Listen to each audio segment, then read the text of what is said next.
बिहार के गया में एक बैंक अधिकारी की अपराधियों ने गोली मारकर हत्या कर दी, जिसके बाद इलाके के लोगों ने जमकर हंगामा किया और शव को रास्ते में रखकर बदहाल कानून व्यवस्था के खिलाफ जमकर नारेबाजी करते हुए प्रदर्शन किया।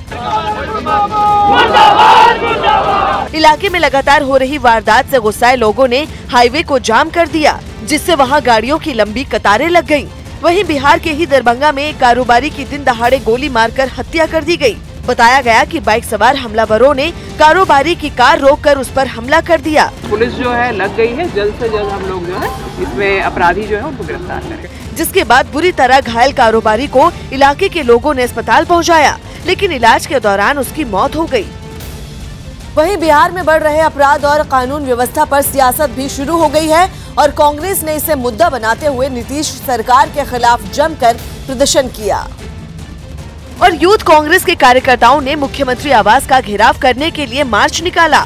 इस दौरान यूथ कांग्रेस के कार्यकर्ताओं ने प्रदेश सरकार के खिलाफ जमकर प्रदर्शन किया। कांग्रेस के जो युवा कार्यकर्ता हैं वो सड़क पर उतरकर नीतीश सरकार के खिलाफ लगातार नारेबाजी कर रहे हैं। पुलिस फोर्स ने कार्यकर्ताओं को सीएम के घर के बाहर ही रोक दिया, लेकिन प्रदर्शन कर रहे कार्यकर्ता वहां लगाए बैरिकेड के ऊपर चढ़ गए और नारेबाजी करने लगे, जिसके बाद पुलिस ने हंगामा कर रहे लोगों पर पानी की बौछार का इस्तेमाल किया। वहां की तेज धार की वजह से कार्यकर्ता तितर-बितर हो गए, लेकिन जल्दी ही प्रदर्शन कर रहे लोग बैरिकेड गिराकर भीतर घुस आए और पुलिस से भिड़ गए, जिसके बाद पुलिस वालों ने लाठियां चलाकर कार्यकर्ताओं को वहां से खदेड़ने की कोशिश की। यहाँ पर कोई भी सुरक्षित नहीं है। अपराध के बढ़ते लगाम जब तक नहीं लगेगा तब तक युवाओं में जोश कम नहीं होगा और इसलिए युवाओं का जोश है कि मुख्यमंत्री आवास का घेराव किया जाए। जबकि कुछ कार्यकर्ता सड़क पर ही लेटकर प्रदर्शन करने लगे, जिनको जबरदस्ती खींचते हुए वहां से हटा दिया गया।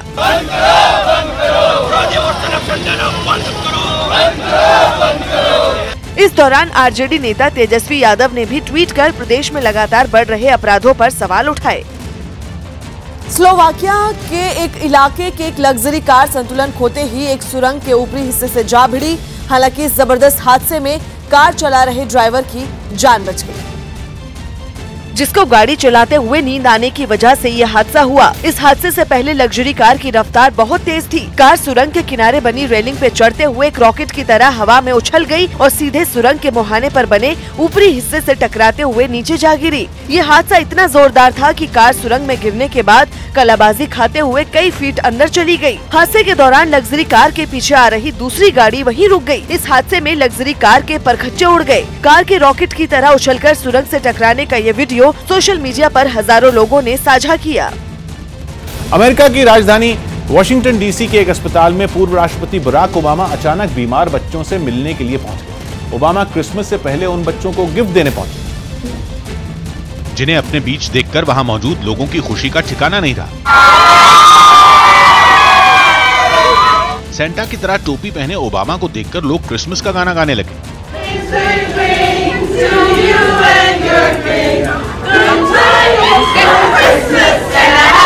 उनके गाने पर ओबामा थोड़ी देर तक थिरके भी, जबकि लोग इस खास मौके का वीडियो रिकॉर्ड करते रहे।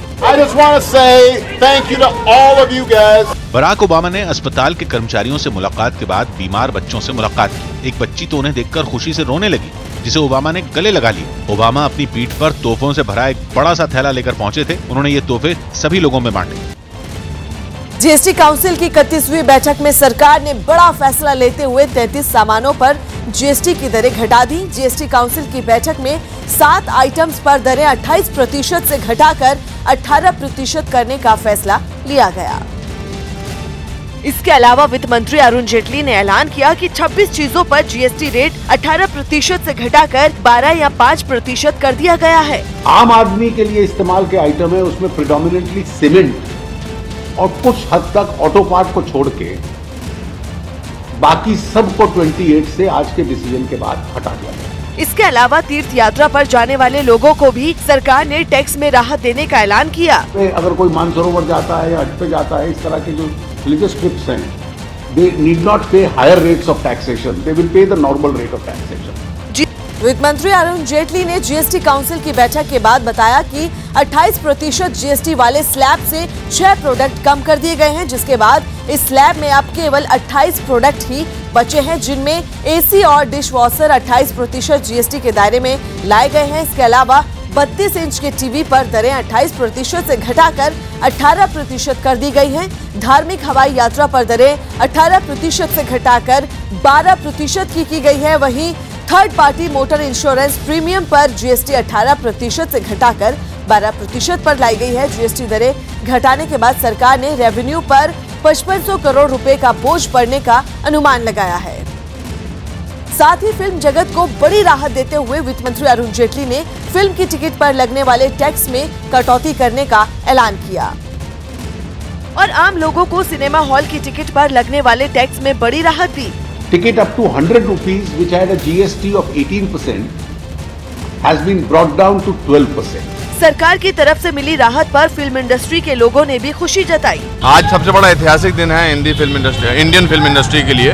ये जीएसटी में जो कटौती हुई है वो बहुत बड़ी बात है और इस फैसले पर प्रधानमंत्री का भी शुक्रिया अदा किया।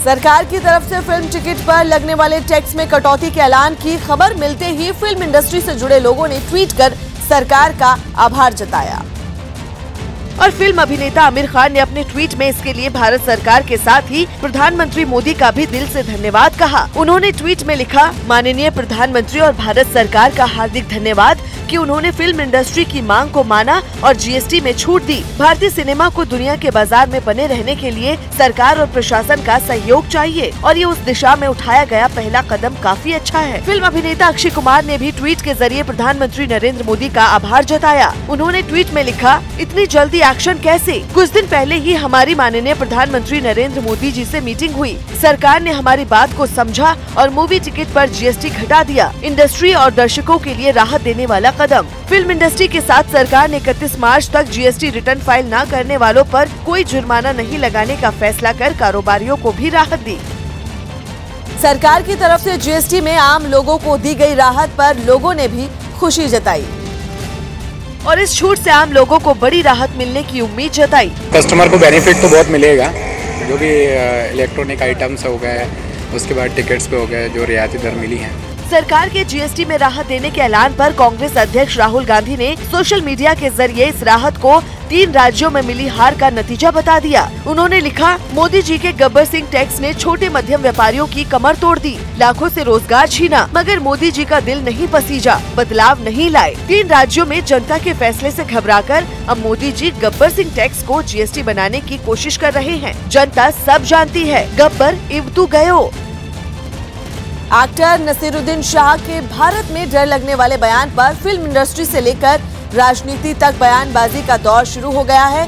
देश में कई जगहों पर नसीरुद्दीन शाह के खिलाफ प्रदर्शन किए गए तो एक्टर अनुपम खेर ने नसीरुद्दीन शाह पर निशाना साधते हुए कहा कि केवल भारत में ही सुरक्षा बल पर पथराव करने की आजादी है। उन्होंने दावा किया कि भारत जैसी आजादी और कहीं नहीं है, जबकि मनोज वाजपेयी और आशुतोष राणा जैसे दूसरे एक्टर ने नसीरुद्दीन शाह की बातों पर ध्यान देने की जरूरत बताई। को पूरी आज़ादी है देश में कुछ भी कहने की। ये इसमें बहुत बड़ी बात है कि आदमी जो कहना चाहे बोल सकता है। ये ऐसा देश में हमारी यहाँ इतनी आज़ादी है कि आप सेना को भी गाली दे सकते हैं, आप एयर चीफ को भी बुरा भला बोल सकते हैं, आप सैनिकों पे पथराव भी कर सकते हैं। कि इससे ज़्यादा आज़ादी क्या चाहिए किसी भी देश में? और किसी देश में मुझे लगता है ऐसी आज़ादी नहीं है। तो उनको भी आज़ादी, जो उनका दिल किया उनको बोलने दीजिए, ज़रूरी नहीं कि वो सच है। नसीरुद्दीन शाह को तो देशद्रोही कह दिया गया, अब क्या शिकायत है? देशद्रोही है, फांसी चढ़ाएं। आतंकी हमले हुए तब उनको डर नहीं लगा, पूरा देश जल रहा था तब उनको डर नहीं लगा। आज पूरे देश में शांति व्यवस्था कायम है तब उनको डर लग रहा है। डर लग रहा है तो फिर जा सकते हैं, यहाँ से क्या कर सकते हैं? अगर उनकी चिंता किसी विषय को लेकर के है तो उसको सुना जाना चाहिए और उनके डर को खत्म करने की कोशिश करनी चाहिए। इस बीच अजमेर के साहित्य महोत्सव से नसीरुद्दीन शाह को दूर रखने के मामले में राजस्थान के मुख्यमंत्री अशोक गहलोत ने ट्वीट कर कहा कि ये बहुत दुर्भाग्यपूर्ण है जबकि अजमेर के साहित्य महोत्सव के आयोजकों ने नसीरुद्दीन शाह के खिलाफ प्रदर्शन की आशंका को देखते हुए उन्हें उद्घाटन समारोह से दूर रहने को कहा। प्रशासन इस महोत्सव को शांतिपूर्ण तरीके से संपन्न कराने के लिए मुस्तैद है। हमारी सरकार हर नागरिक के अधिकारों और स्वतंत्रता का सम्मान करती है। ग्राहकों को गुमराह करने वाले विज्ञापनों पर सरकार ने सख्ती दिखाई है। सरकार ने लोकसभा में उपभोक्ता संरक्षण बिल 2018 पास कर दिया और इस बिल के मुताबिक अगर कोई कंपनी झूठा या गलत प्रचार करती तो उसके अधिकारियों को 2 साल की कैद और 10 लाख रुपए तक जुर्माना लगाया जा सकता है। यही नहीं, अगर कोई कंपनी ये अपराध दोबारा करती है तो उसके अफसरों को 5 साल की कैद और 50 लाख रुपए तक का जुर्माना लगाया जाएगा।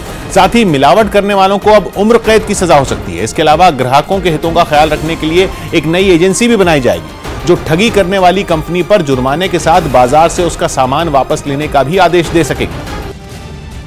मध्य प्रदेश में सत्ता गंवाने के बाद पूर्व मुख्यमंत्री शिवराज सिंह चौहान बीती रात हरकत में नजर आए। शिवराज सिंह चौहान बीती रात अचानक एक रैन बसेरे में पहुंच गए और वहां मौजूद लोगों से रैन बसेरे में मिलने वाली सुविधाओं के बारे में जाना। कड़ी सर्दी के बीच अचानक आधी रात को पहुंचे शिवराज सिंह चौहान ने रैन बसेरे में मिलने वाले कंबल और ठंड से निपटने के लिए अलाव जलाने के बारे में भी पूछताछ की। शिवराज ने राज्य में कांग्रेस की सरकार बनने के बाद कहा था कि वो राज्य सरकार से मिलने वाली सुविधाओं की चौकीदारी करेंगे।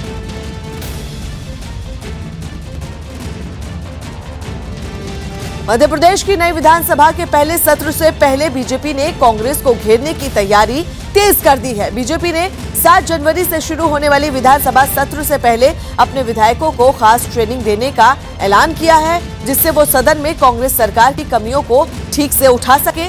230 सदस्यों वाली विधानसभा में बीजेपी के 109 विधायक हैं, जबकि कांग्रेस के 114 विधायक हैं। इसलिए बीजेपी दावा कर रही है कि वो सदन में मजबूत विपक्ष की भूमिका निभाएगी। जो एक विधानसभा का कामकाज होता है, चाहे वो प्रश्नोत्तर का कामकाज हो, ध्यानाकर्षण का हो, स्थगन का मामला हो या तमाम चर्चाओं का मामला हो, वो कब, कहां, कैसे, किस रूप में विपक्ष के नाते विधायक की भूमिका बनानी है, विधायक दल के निर्णय किस प्रकार के होते हैं और उसको किस प्रकार अनुपालन करना है, जो संगठन की लाइन है, पार्टी की लाइन है, विधायक दल की लाइन है, उसके मुताबिक किस प्रकार अपनी भूमिका सदन के भीतर निभानी है या बाहर निभानी है। तो ये तमाम प्रशिक्षण भारतीय जनता पार्टी की ओर से किए जाएंगे। मध्य प्रदेश के पूर्व मुख्यमंत्री शिवराज सिंह चौहान ने यूरिया की किल्लत के लिए राज्य सरकार पर हमला बोला।